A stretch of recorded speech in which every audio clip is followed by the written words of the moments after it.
Hello friends, welcome to the Men's Grey Room. Now this is a special series that we are doing for handling questions that men commonly ask us. So these are questions that are very specific usually to men.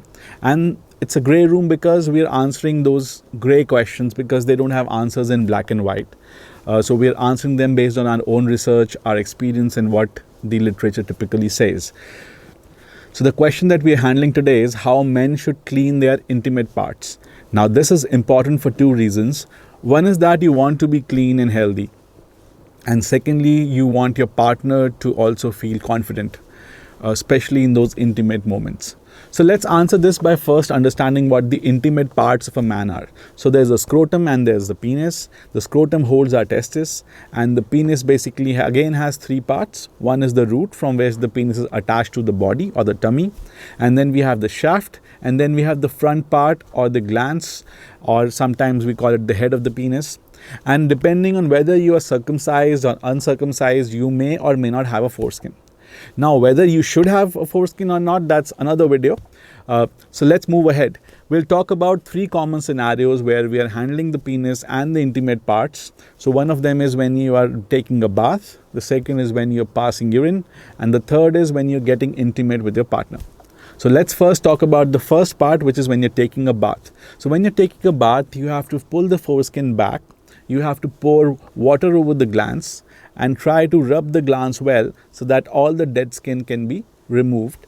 And then you can use some lather of soap to further clean the glands and the inner part of the foreskin, and then again pour a lot of water and then deposit the foreskin back.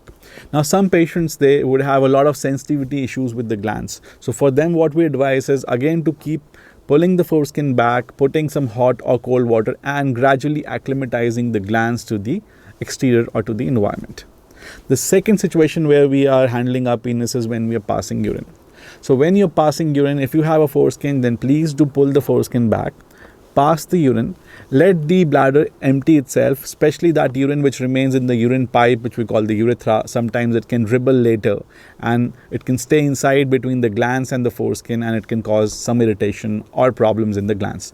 So you should pull the skin back, pass your urine, wait for some time for the entire urine to come out. You can shake your penis or you can squeeze your penis to make sure that the urine has come out. And then you dab the front part of the glans, which is the meatus, and then you pull the skin back. So that's how you basically should be passing urine. The third situation where we're interacting with our intimate parts is when you are getting intimate with a partner or otherwise. Now here what you need to do is before and after the act, you should be cleaning the penis with water. You should use protection as far as possible. And if you want to avoid friction, you can also use lubricants. And the last thing that you need to do is once you're done with the intimate act, you should pass urine so that you have minimal chances of getting a urinary tract infection.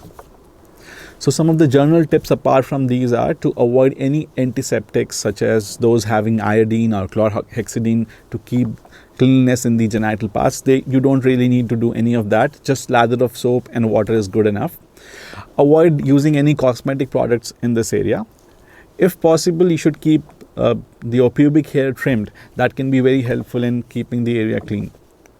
Lastly, I would like to say that you should consult your andrologist if you have any foul smelling discharge, if your foreskin is thick, white, or there are cracks over it, or it's becoming difficult to pull it back, and whenever you have some irritation or redness over your penis. So these are the points when you should really see your andrologist. If you have any other tips for our viewers, please mention them in the comment section below.